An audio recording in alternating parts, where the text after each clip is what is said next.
नमस्कार दोस्तों, स्वागत है आपका मेरे YouTube चैनल पर।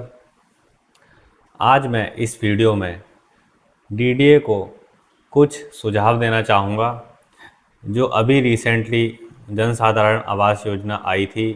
उसमें हम सभी लोग जानते हैं किस तरीके से जो है उसमें फ्लैट बुक नहीं हो पाए कई सारे लोगों के, जो एक्चुअल में उन फ्लैटों के हकदार थे उनको वो फ्लैट नहीं मिल पाया। जो ये योजना आई थी ये ईडब्ल्यूएस कैटेगरी के लोगों के लिए आई थी कि जो भी ईडब्ल्यूएस कैटेगरी के तबके के लोग अपना दिल्ली में एक मकान या घर नहीं बना पा रहे थे क्योंकि प्राइजेस इतने ज़्यादा हो चुके थे, वो मात्र 10 लाख में अपना घर ले सकते थे और उसमें रह सकते थे। लेकिन इस योजना में इतने सारे इन्वेस्टर आ गए, उन लोगों ने इतने सारे फ्लैट इन्वेस्टमेंट के लिए उठा लिए और जो लोग अपने रहने के लिए मकान लेने जा रहे थे वो उसको नहीं ले पाए। तो मैं इस वीडियो में ऐसे 5-6 सजेशन दूंगा जिन रूल को इम्प्लीमेंट किया जा सकता है और जो इन्वेस्टर इतने सारे आ जाते हैं और एक्चुअल लोग वंचित रह जाते हैं, वैसी स्थिति नेक्स्ट टाइम उत्पन्न ना हो। अगर दोस्तों हम 22 सितंबर को जो भी स्थिति उत्पन्न हुई उसको एनालाइज करें, हम मान लेते हैं कि अगर वेबसाइट स्मूथ चलती तो 1172 फ्लैट को लेने वाले कम से कम 50,000 लोग, 50,000 आइडियाँ जरूर उस समय रनिंग थी। अगर वेबसाइट स्मूथ भी चलती तो भी सिर्फ 2% लोग ही फ्लैट बुक कर पाते, 98% लोग फिर भी वंचित रह जाते।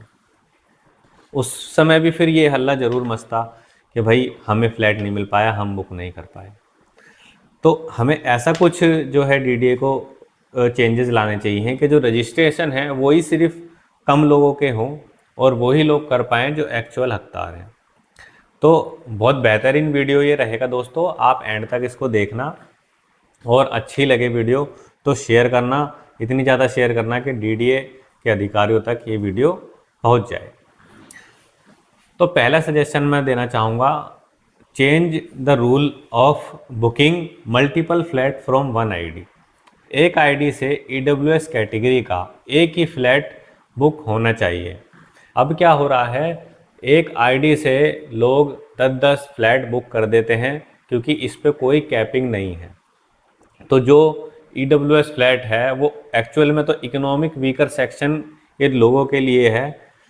हमें इस रूल को चेंज करना होगा, एक आईडी से एक ही व्यक्ति जो है फ्लैट बुक कर पाए, उसके बाद वो दोबारा ईडब्ल्यूएस फ्लैट बुक ना कर पाए।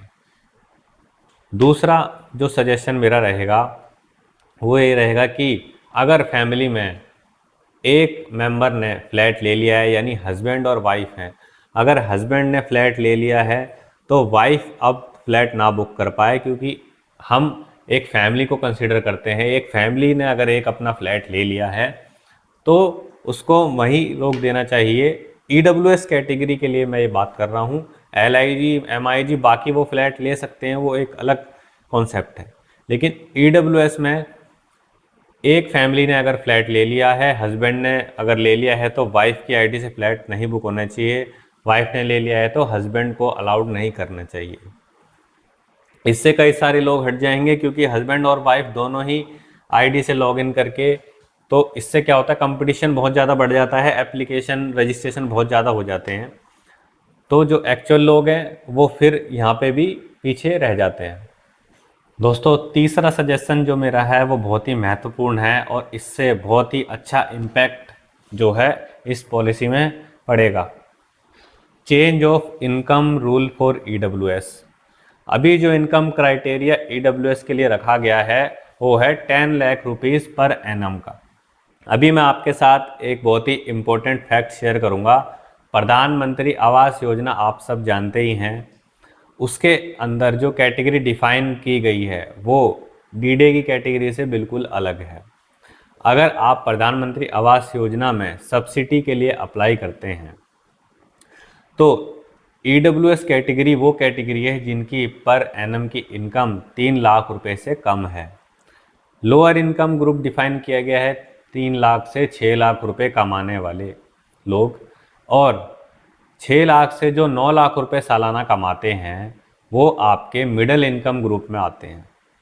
तो देखिए दोस्तों, ईडब्ल्यूएस कैटेगरी जो प्रधानमंत्री आवास योजना के अंतर्गत डिफाइन की गई है वो लोग हैं जो सालाना 3 लाख रुपए से कम कमाते हैं।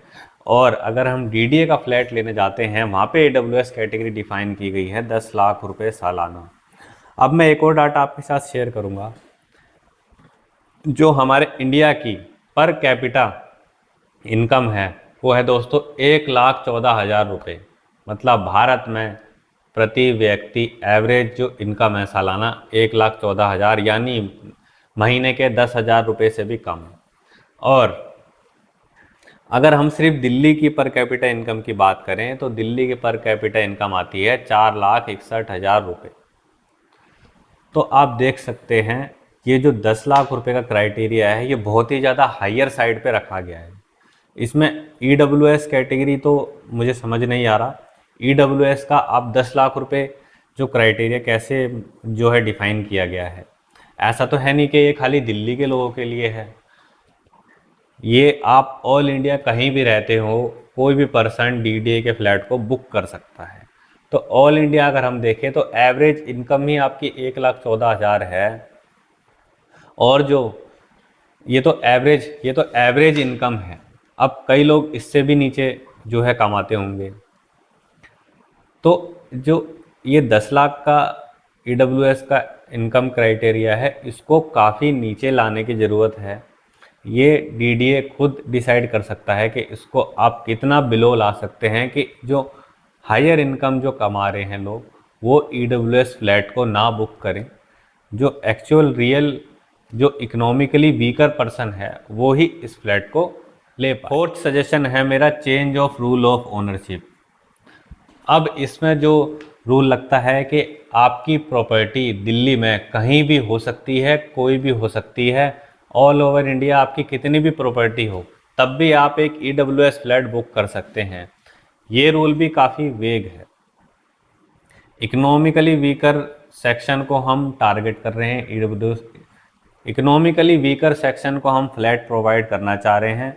ऑब्वियसली बात है जिसके पास ऑलरेडी दिल्ली में प्रॉपर्टी है वो इकोनॉमिकली वीकर तो नहीं हुआ, वो उसके पास ऑलरेडी जब प्रॉपर्टी है तो वो कैसे एक इकोनॉमिकली वीकर पर्सन कहलाएगा। तो इस रूल को भी चेंज करने की ज़रूरत है, क्योंकि अगर हम हरियाणा की अफोर्डेबल हाउसिंग पॉलिसी को देखें तो उसमें ये क्राइटेरिया है कि फैमिली में से एक ही मेंबर जो है प्रॉपर्टी को ले सकता है। दूसरा क्राइटेरिया ये है कि आपकी दिल्ली, चंडीगढ़ और हरियाणा में कोई भी प्रॉपर्टी आपके नाम पे नहीं होनी चाहिए, आपकी फैमिली के नाम पे नहीं होनी चाहिए। तो देखिए हरियाणा अफोर्डेबल हाउसिंग में किस तरीके से रूल जो हैं लगाए गए हैं और हमारे DDA के EWS फ्लैटों के जो रूल है आप देख सकते हैं। पांचवा जो मेरा पॉइंट है वो ये है कि easy making of EWS certificate. जो EWS सर्टिफिकेट दिल्ली गवर्नमेंट से बनता है उसमें थोड़ा सा रूल स्ट्रिक्ट होने चाहिए। बहुत ही ईजीली जो है इनकम सर्टिफिकेट बन जाता है।